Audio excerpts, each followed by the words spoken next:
Bitch, I have recorded this video twice, okay?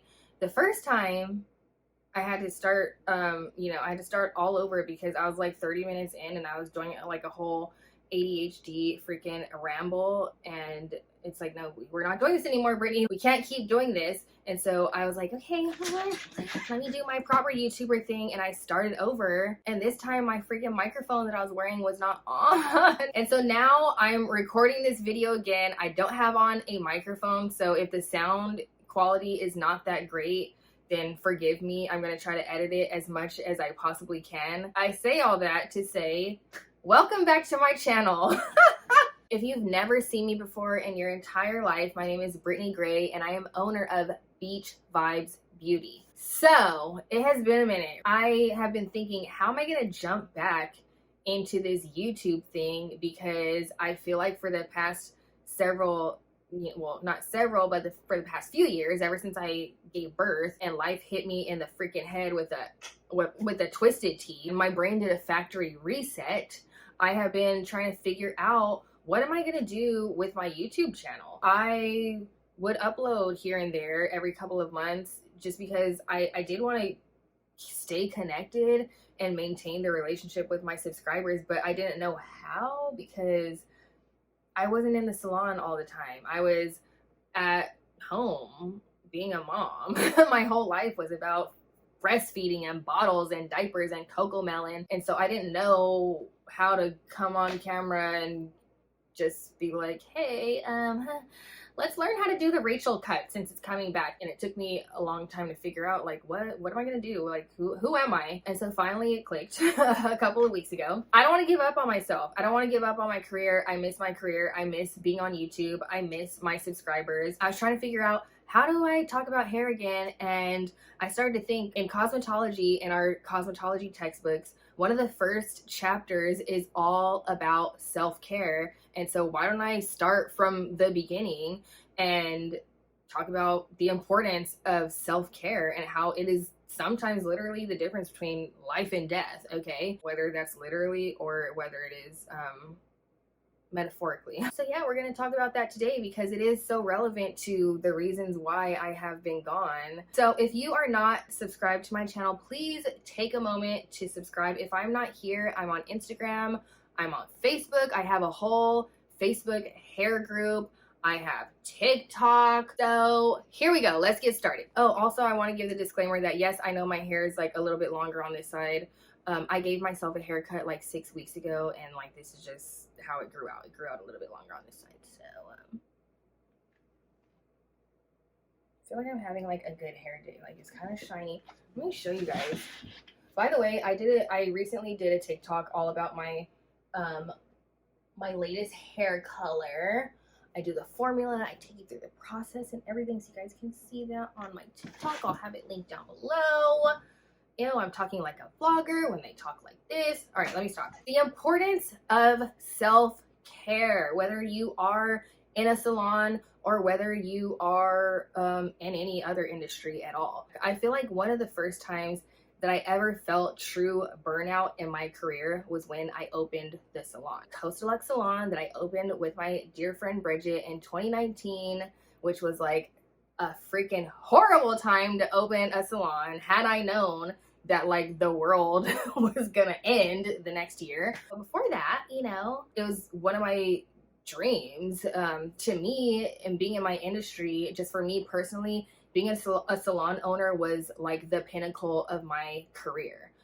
And I was so excited about it. I threw myself into it. I literally drew out the blueprint for that freaking salon. Like I measured everything, drew out the blueprint. I designed the lighting. I put my heart, my mind, heart, soul, my body, everything into that freaking place. But it was to the point where I was like obsessed with it, like super hyper focused as an ADHD person. You guys know, if you guys suffer from this mental health disease, it's like, honestly, I feel like a lot of people think that it's like it's funny or whatever, but honestly it's exhausting. Not only was I doing the salon planning and all of that kind of stuff, and like ordering the furniture and ordering the, you know, working with like the contractors and blah blah blah, all that kind of stuff, I was also taking 1 million clients a day. I was also squeezing people in, when I probably shouldn't have. And it's not their fault, it's my fault. And on top of that, I just became addicted to making money. You would think about it and it's like, okay, like this extra $200 or whatever, that could be my groceries for the week or whatever. I don't like this fucking Alexa shit. I don't like this Alexa bitch listening to me. Stop listening to me, Alexa. Bitch. Anyway. It is so important to say no, because if you know that you are not going to be able to eat all day, if you book yourself back to back to back to back, and you're going to feel like shit after work. So like, don't do it. And speaking of that, one thing that I've done, which is like a new thing for me, is that I've started booking myself a lunch break during the day. I know, groundbreaking. I've been licensed now for 11 years. Even when I was an assistant, I didn't have a lunch break, which is insane, okay? And I just started booking myself a lunch break, like in my schedule consistently at the same time every day that I work. A month ago, I gave myself a lunch break. Isn't that sad? That is like actually so bad. And that's how I used to work, you guys. Like I used to work myself to the bone, to the point that I would get home and just like lay on the ground to relieve my back from the pain. And I would also miss out on like social events, like with friends or whatever. There would be like birthday parties or whatever, and I would intend to go. But then after work, like after my first client, and then I go home where I'm supposed to be getting dressed and changing, like I physically could not pick myself up to get showered and do my hair, do my makeup and do the whole thing and then go out. And like I physically could not do it. And so I missed out on a lot of social events and probably ended up looking like an asshole, because I'm like, I can't make it, and I'm just in bed watching Real Housewives because like it's all I could do. So it is so important to say no, book yourself a lunch break, take breaks, take vacations. You deserve it. Another thing that I want to talk about is self-care in terms of your physical well-being. Now, a lot of people think that being physically active means that you have to like you have to like be in the gym, like pumping iron, you know, like, aren't you guys like cringing? Oh my gosh, I did it on purpose. You don't have to be in the gym pumping iron, like, you don't have to go running on a treadmill, okay, in order to be physically active. Like, you can just walk around your block, take a walk outside around your salon, you know, go outside, get some sun, get some vitamin D. Being physically active also can mean gardening. It can mean cleaning your house. Like, you have to, doing these little tasks like that, believe it or not, keep you physically fit. And honestly, I think that one of the reasons why I have gotten to my age of being 30 again, okay, I'm 30 until further notice, okay. One of the reasons I feel like I've gotten to be 30 again, and that like I've generally been able to remain pretty slim during that time, is because I am up doing whether it is doing hair, I'm outside, okay, like I'm on the go, I'm doing stuff. Even when I'm at home, like I'm freaking organizing closets and doing freaking weird that I, you know, probably shouldn't be doing. It's like sometimes I like stay up and like mop, but that's how my brain works. But I do feel like it's benefited me physically. And on that note, for hairdressers in particular, or for those of you who work with your hands, it is so important to get massages, whether you go to a bougie massage place or if you go to a place where you can get a massage for like $40, which I feel like, in my experience, I don't know, everybody tell me if I'm wrong, but I feel like I get good massages when I go to a place that's like, you know, $50 or something like that for a massage, versus like I've gotten massages where it's like I've paid hundreds of dollars for the massage because it's like, oh, I want the experience and whatever,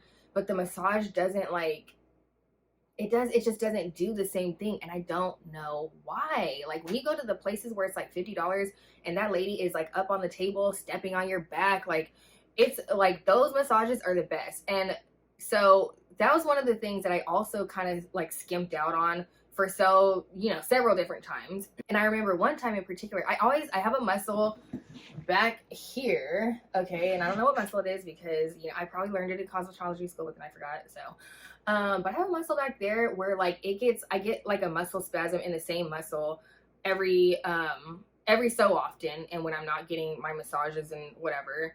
And there was one time where it was so bad, and I don't know how it's connected. I don't know how it works. I don't know the science behind it. But one time I had a muscle spasm so bad that I literally could not walk. Like I had to like get myself up like this, and like it was freaking crazy. I was like, what the f-? And so I went to a massage place and they like massaged it out. They were like, oh my God, this is like really bad, in so many words. The reason why I do that is because, you know, I talk about it all the time. The woman who trained me in the first place, where I where I first started out and I was an assistant, she was Korean. I'm not sure if it's in all Asian cultures, but definitely at least in Korean culture, self-care is such like a big thing. She was like, you have to go get massages, you have to work out. Like she used to be on our freaking domes about all this stuff and about self-care. And it's like, you have to go to Korean spa, you have to do this, you have to do that, whatever. And so that's where like I first started going to Korean spas, and I started going to get massages because self-care is so freaking important in their culture, and that's where I learned it from. And versus I feel like in American culture, we're very much all about like productivity to like, you have to be productive, you have to be making money in order to basically be considered like a worthwhile person. If you aren't being productive, you're like worthless pretty much. Get your massages, stay physically active, and eat nutritious food. Okay, like I said, take your lunch break and eat food, eat a meal, eat breakfast, eat dinner, drink water. These things seem like no-brainer things, but this is just your friendly reminder to do those things, because I feel like sometimes we get so caught up in the grind that we just forget to take care of ourselves. And it is so important to our physical well-being, our mental well-being, and honestly like the bigger picture, the longevity of our lives. Okay, another thing about well-being is taking care of your mental health. Taking the initiative to take care of my mental health was one of the best things that I ever did. I talk about it a lot, and I feel like now I'm gonna go off on an ADHD tangent, so let me just stop myself there. But the reason why I bring that up is to say that yes, I have mental health issues, clearly. It took me a minute to get help for that. I wasn't diagnosed until I was an adult. Been to like talk therapy before, but I had never been to a psychiatrist before ever in my life until I was an adult. And I was like, okay, let me go figure out what the fuck is wrong with me, because I know that this is not normal. Like I cannot just do things. Like I can't just do things. Sometimes I do get like that, like what is it, analysis paralysis, where it's like I can't think of, like, I have this list of say 5 things I need to do, but I can't think of what to do first. And one of the things could be like taking a shower. Don't know, like, should I take a shower first, or should I go organize my closet first? But then also I do want to go to the store, so should I do that? It's like I'll just sit there like, oh my God, like what do I do first? What other things would I do? So anyway, I feel like I lost my freaking train of thought. But the point being is that whatever it is that you're dealing with, okay, go talk to a doctor about it. Yeah, that's the point. We're in the era now where like there's not as much stigma with mental health issues, and so that's why we're talking about it now, and why I am trying to be more open about my mental health issues. Because like I said, my mental health issue is like very exhausting. There's nothing funny or cute about it at all. Sometimes like I don't know what to do first, and so I like procrastinate on a lot of things. And it could be to the point where I've had like sponsorships on YouTube where it's like, you know, they send me this you know, sheet where it's like, okay, you have to make this video by this time, bitch. Okay, and I can't do it because I will get distracted by dumb little things several times throughout the day, and it's like thousands of dollars that I've missed out on because I can't freaking focus. Point of me saying all that is that yeah, take care of your mental health. Anyway, I think that is it for this video. I feel like I've talked a lot. I think I hit all the key points that I wanted to talk about, and if I don't, I'll just make another video. I do want to give a huge thank you to those of you out there who have stuck with me through all of these years, through all of my ups and downs. I've been on YouTube off and on since I was like in beauty school. Okay, it's been years, it's been so long, oh my gosh. And a lot of you guys have been following me since like day one. You guys have seen me through all of my eras, even my freaking cringe eras, which there have been so many of those.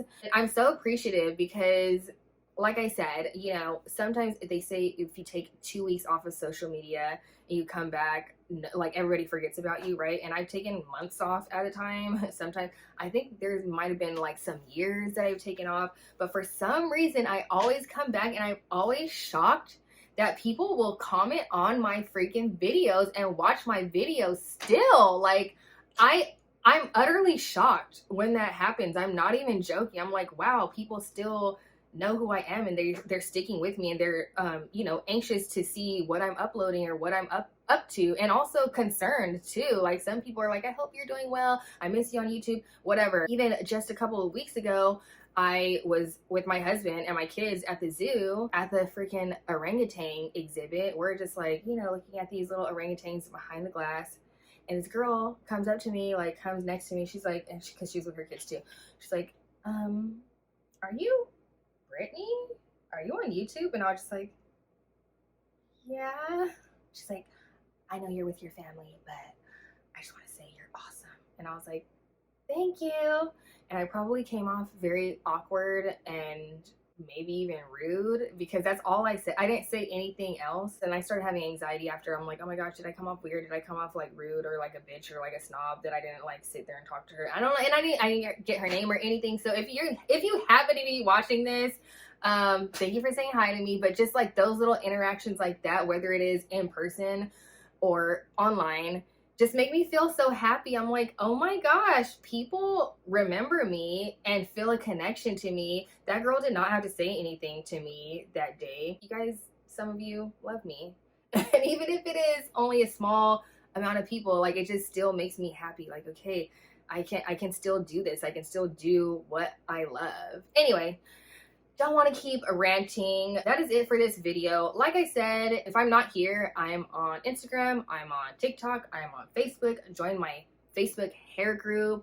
I'm around. There are several different ways to see me when I'm not here, but I do plan on staying here, and I finally have like dislodged my head from my, and I want to keep making these like salon slash hair videos. So yeah, that's it for this video. Thank you guys so much for watching. You guys will see me in my next. Bye.